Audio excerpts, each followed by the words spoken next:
नमस्कार, आप देख रहे हैं भारत लाइव और मैं हूं हमजा। बस देखिए, शराबबंदी जो है बिहार में काफ़ी सियासत को गर्म कर दे रहा है। विपक्ष जो है सरकार को बार बार शराबबंदी को लेकर के घेर रहा है, कह रहा है कि आप शराबबंदी को जो है पूरे तरीके से खोल दीजिए, क्योंकि सरकार की जो है बेइज्जती हो रही है। गैर कानूनी तरीके से शराब जो है सरेआम बिक रही है और सरकार इस पर किसी तरह का बड़ा कदम नहीं उठा रही है। इसी बीच जीतन राम मांझी ने सरकार को घेरा है और कहा है कि आप शराबबंदी को खोल दीजिए, क्योंकि इससे जो है सिर्फ सरकार की बेइज्जती हो रही है, तमाशा बन रहा है। क्या कुछ कह रहे हैं इस पर बिहार सरकार के मंत्री सुनील कुमार, आप पहले वो सुनिए। देखिए, इसमें जहाँ तक पूर्ण शराबबंदी का प्रश्न है और पूर्ण नशाबंदी का प्रश्न है, तो दोनों सदनों ने इसे सर्वसम्मति से पास किया था और हम लोग इसे प्रभावकारी ढंग से एक्साइज विभाग और पुलिस विभाग लागू कर रहा है और इसके बहुत सारे फायदे भी हुए हैं।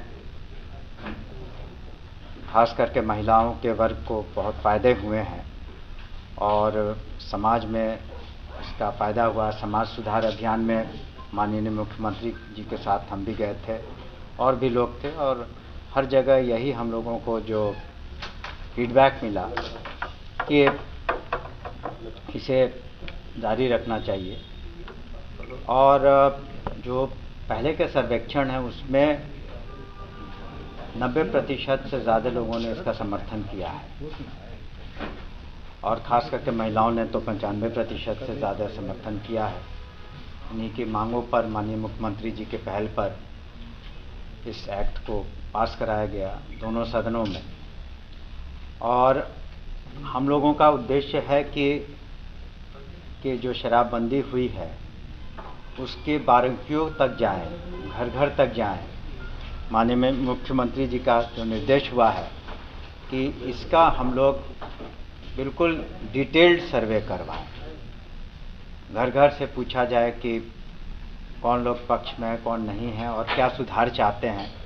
इसके विभिन्न पैमाने होंगे और थोड़ा वक्त लगेगा, तो और बेहतर तस्वीर शराबबंदी से क्या फ़ायदे हुए या लोग और क्या चाहते हैं, महिलाएं और क्या चाहती हैं, इसका पता चलेगा। तो तदनुसार हम लोग कार्रवाई भी करेंगे। समय समय पर आवश्यकता अनुसार हम लोगों ने संशोधन भी किया है।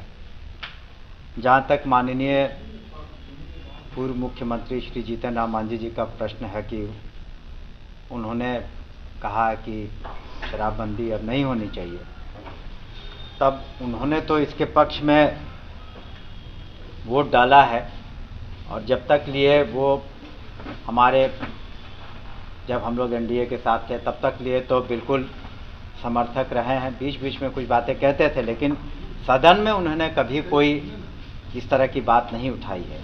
और अब जबकि वो हम लोगों के साथ नहीं है, तो स्वाभाविक है कि जो भी कार्रवाई माननीय मुख्यमंत्री कर रहे हैं, उनके नेतृत्व में महागठबंधन की सरकार जो चल रही है, तो जो भी निर्णय लिए जाते हैं या जो भी कार्रवाइयाँ होती हैं, तो वो अब तो भारतीय जनता पार्टी के साथ हो गए हैं, उनके गोद में चले गए हैं, तो उनकी प्रतिक्रिया भी उसी तरह से होती है। तो खास करके गरीब गुरबा को तो सबसे ज़्यादा फ़ायदे हुए हैं इससे। और जो सतत जीविकोपार्जन योजना बनाई गई, उसमें पहले जो निर्धन परिवार थे, चाहे वो ग्रामीण क्षेत्र के थे या शहरी क्षेत्र के, 1 लाख रुपया सहायता की राशि थी, उसको बढ़ा करके अब 2 लाख कर दिया गया है। इसके अतिरिक्त हम लोगों ने समय समय पर संशोधन भी किए हैं।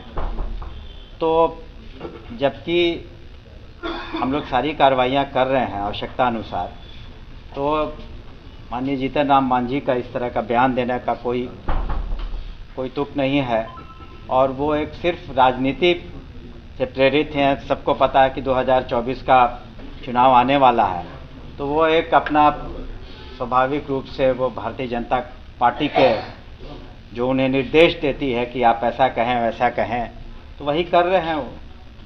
लेकिन मणिपुर की सरकार ने बंद किया है और एसोसिएशन की तरफ से भी मांग पत्र भी भेजा गया है। देखिए, मणिपुर की जो सामाजिक व्यवस्था है और वहाँ की सरकार ने अपने सोच विचार से अपने राज्य में किया। हम लोगों ने तो अपने राज्य में यहाँ की सोच के अनुसार से किया। यहाँ के दोनों सदनों ने पास किया, यहाँ पर मानव श्रृंखला बनी, उसमें करोड़ों लोग उसमें शामिल थे। और यहाँ पर व्यापक जन समर्थन है, तो इसके जो व्यापक सामाजिक फायदे हुए हैं, बार बार माननीय मुख्यमंत्री जी भी कहते हैं, हम लोग भी कहते रहे हैं कि किस तरह से महिलाओं को फ़ायदे हुए हैं। उनके हाथों में अब थोड़े ज़्यादा पैसे आने लगे हैं, खाने पीने की वस्तुएं खरीद रही हैं, शिक्षा पर ध्यान दे रही हैं और छेड़खानी के मामले निश्चित रूप से कम हुए हैं। और जो होली का त्यौहार, दशहरा के त्यौहार या शादियों में आप देखते होंगे कि आमतौर पर शराब पी करके कोई हंगामा नहीं करता। गिरफ्तारियां हुई हैं, ट्रायल हुए हैं और दूसरे राज्यों से भी आपको बता दें कि 6000 से ज़्यादा गिरफ्तारियां हुई शराब माफियाओं के। और हम लोग बार बार ये कहे हैं और कह रहे हैं कि जो ज़्यादा हम लोगों का जोर जो शराब के मैन्युफैक्चरर हैं, सप्लायर हैं या होम डिलीवरी करवाते हैं, उन पर हम लोगों की ज़्यादा पैनी नज़र है, ना कि पी करके कोई घूम रहा है। तो उसके बारे में भी तो हम लोगों ने संशोधन किए हैं और बेलेबल सेक्शन किया है कि अगर पी करके पहली बार कोई पकड़ा जाता है तो उसको बेल दिए जाते हैं।